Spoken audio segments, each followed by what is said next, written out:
I believe we have a minor puzzle with the pumpkins. Is there anything more I can do for you? Me thirsty, Mama. Now that you mention it, my Barbie is feeling a bit poorly. After all, living in a bowl ain't too good for your health, you know. No, I did not know that. What would make your baby feel better? Fresh water, naturally. Of course. Not too sweet, though. In fact, the more bitter the better. My children are very particular about what they drink. I will see what I can do. So, the water they need is from the spring, which is like south. Just go very far south as you can. There are 2 lakes. Ooh, what's this? What is this? There's a door built into the trunk of a large tree. It appears to be closed. Can I go inside? It's probably locked. You rap on the treehouse door and wait a moment, but get no response. Oh, well, forget that.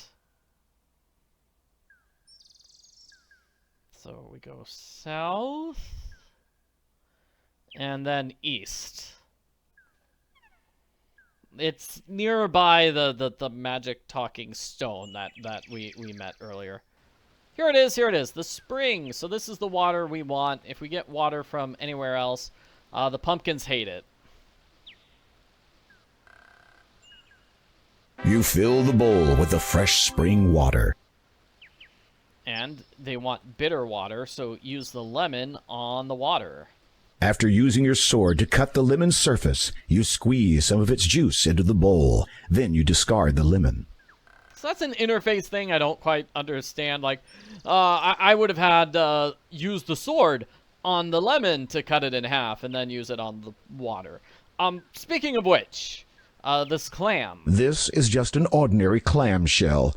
There doesn't seem to be anything special about it. I couldn't figure out how to use this clam. It's as sharp as a stake on one end. I mean, I want to open the clam. So what if I use the sharp thing on the clam? You don't need to put that into the clam. Doesn't work. What if I use the heavy mallet on the clam? You don't need to put that into the clam. Or the sharp sword on the clam. You'll not require that much force to open the clam. Actually, I think the solution is this. Just touch the clam. You open the clam and discover, to your surprise, a dazzling pearl. Yeah, that's the solution to the puzzle. It's not use items to open the clam. It's just open the clam. Like, wow. I got stuck on a puzzle, which was not even supposed to be a puzzle. It was just supposed to be, hey, just click on the clam. You're good. You're good. So, now I feel really silly. Back to the pumpkins. Then we'll go to the merchant. Hopefully the pumpkins will like this water.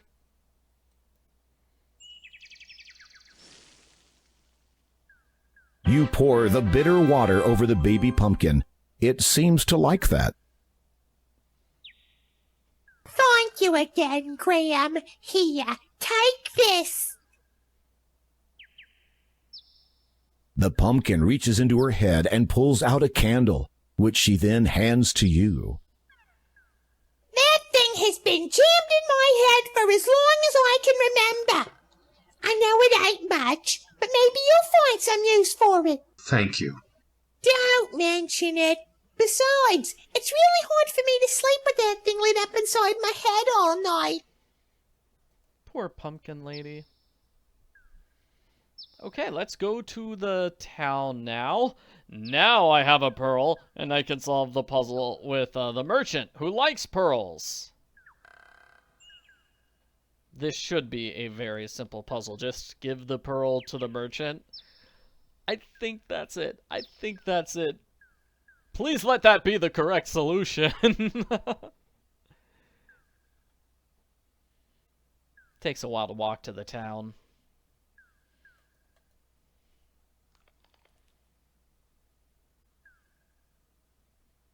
And here we go.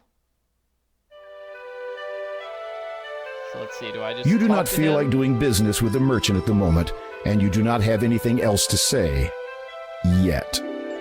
Not yet. I still, I just need to grab the pearl and use it on him. Yes? I think that's the puzzle solution. Would you be interested in this pearl? Indeed, I would. In return, the shell I present to you. May you be always groomed well. The merchant grabs the pearl and tosses the shell comb to you. Then he saunters off. History will decide how greatly you were just swindled. Oh, what a beauty. This will be worth a fortune back home. Yeah, he gives up his fake accent and leaves. Hopefully for good. I don't want to deal with that guy again. So the other place in town, we've got two other places in town. One is the library. Let's go to the library. We have a very mean librarian here.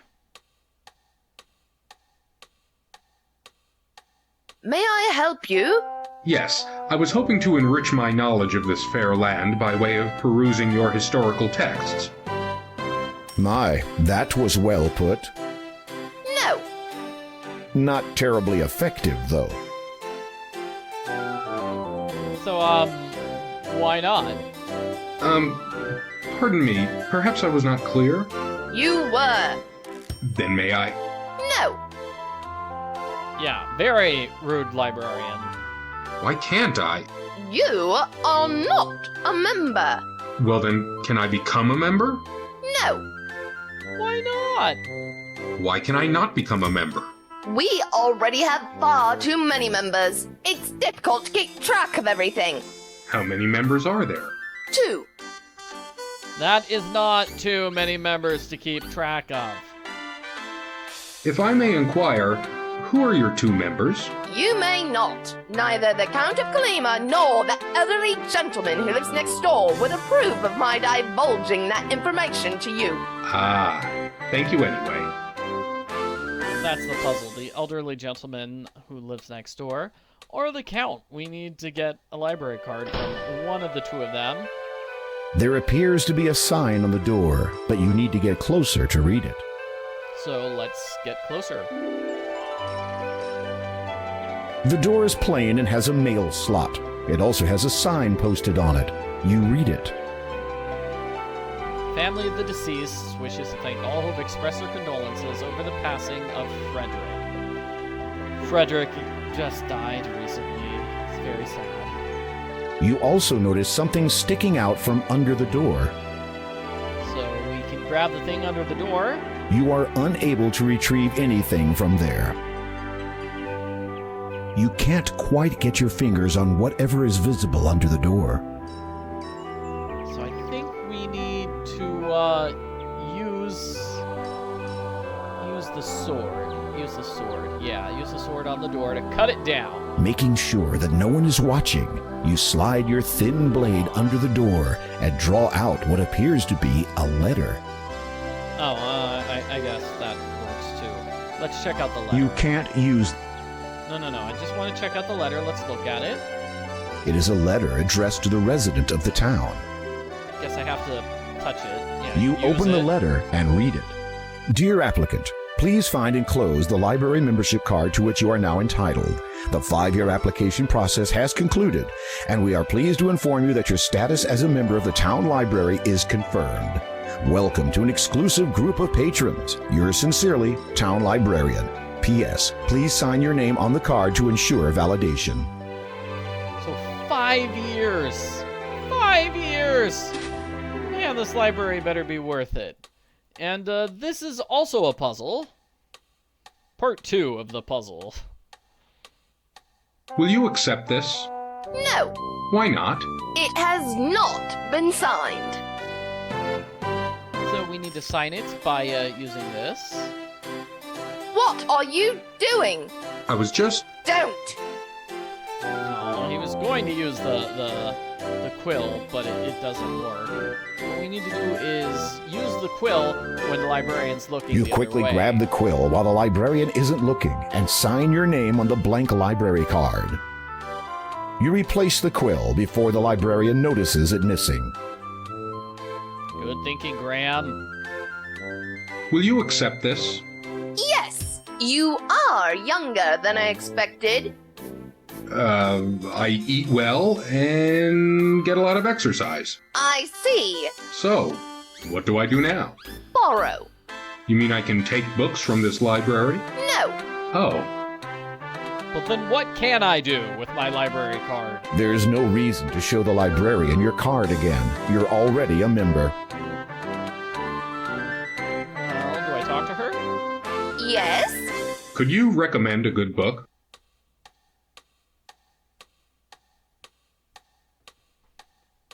Ah, here we go. There. Alright, let's see it. The librarian has placed the book on the desk for you to read. Thoughtful, isn't she? I would not call her thoughtful. The librarian. Do I have to grab the book to read This it? book is entitled Way Below Your League, a look at sentient aquatic life. Browsing through it, you notice an interesting excerpt. Yeah, it's another thing that I find confusing. Like, using the eyeball on the book does not mean read the book. Using the hand on the book means read the book. Okay, so you want to explore the sea? Well, yes, the most accomplished swimmers can't swim very far until they die. Only the mermaids can help. Though the relationship between land dwellers and mermaids have been somewhat strained over the years, mer people can, in particular their leader, King Neptune, can appraise an individual accurately. They possess the natural ability to sense whether a person intends hostility towards them or not. Fortunately for adventurers like King Graham, they're peaceful and they don't want to hurt you. The mer people's nature is in sharp contrast to that of their neighbors, the villainous Sharkies, who live in seclusion in the deep, dark waters. Little's known about them, except that they're fearsome to behold, and they don't take kindly to visitors. They're excessively xenophobic and have avoided contact with most of the outside world. It can be assumed trespassers will be killed instantly. Alright, so that's some strong foreshadowing for the Underwater Kingdom section, which we will do presently. The town continues to the east away, but you are not interested in what lies in that direction. Yes, I do not think it shall be pleasant to deal with those Sharkies. No, they are villainous. The sign atop the store simply says, A. I think this is the antique store. The door is locked. A sign next to it reads, Open from noon till sunset. The sun's position in the sky indicates it is currently midday. The owner must not be an early riser. Yeah, so this is closed off. That area is completely closed off until later on in the game. Darn. Lots of locations closed off. The antique store, whatever that random house was in the woods, the church over here to the right. I think that's about it, right? Yeah. I don't think there are many other locations. Oh, the swamp, probably. Whatever we need to get into the swamp. Oh, and Hagatha's cave, too. Yeah, I guess those are, like 4 different areas we can't examine right off the start. Well, let's follow the pathway. We're going to follow the pathway back to the beach. We'll give the special comb to the mermaid.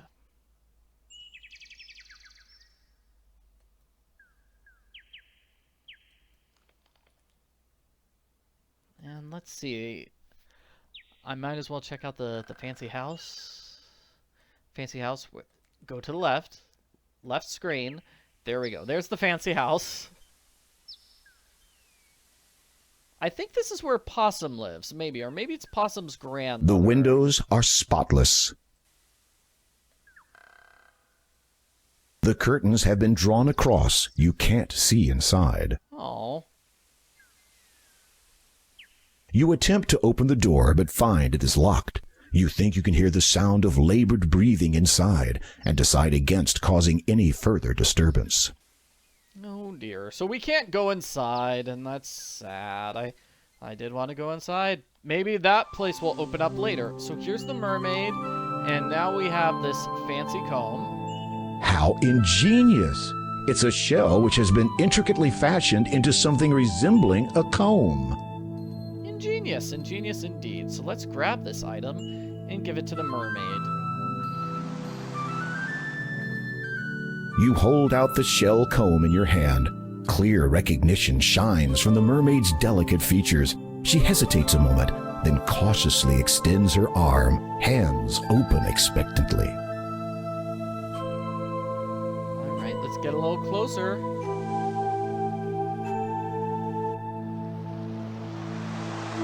You gently place the shell comb in her palm. The mermaid examines it and smiles. She removes an opal necklace from around her neck and hands it to you. After a moment of admiring her once lost possession, she looks at you with anticipation. You attempt to charade the act of going underwater to the mermaid. She regards you with a look of puzzlement. Just when the whole demonstration becomes too embarrassing to continue, she suddenly dives into the sea and swims right up to you. Oh, that's cool. What in the... What is she... Oh, is she kissing him? Oh, I don't even know your name, After madam. giving you a rather intense kiss, the mermaid dives under the water again. You wonder where she has disappeared to. Then suddenly, you feel a pulling at your legs. Uh-oh, that's not good. The mermaid holds on to you, keeping you from resurfacing. You struggle instinctively while trying to hold your breath, but she will not let go. You know you are going to black out soon.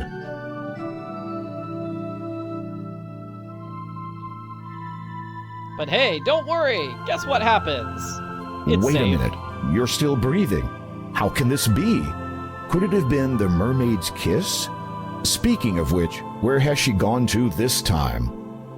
It was a magic kiss that lets you breathe underwater. And she gave us a seahorse. How pleasant. Okay, let's ride the seahorse. Let's see, do I grab it? Yeah, grab the seahorse to climb on top of it. Well, this is a new experience. The seahorse willingly allows you to climb upon its back. You slide into the little saddle and take up the reins in your hands. You just hope this creature knows where it is taking you. It's gonna take us to see King Neptune, the leader of the mermaids. After a time of traveling through ever-deepening water, you arrive at a massive stone archway. Passing through it, you notice it is covered with many different intricate symbols, none of which you recognize. Mer writing, perhaps? As you emerge on the other side of the arch, a grand sight greets your eyes. King Neptune! You have entered an aquatic throne room. As one would expect, such a place has a throne of sorts, but what you see seated in it takes your breath away, if that still applies. It is unmistakably the ruler of the Mer people, the king of this watery world. Known by many names, Neptune is the one by which he is best known to your kind.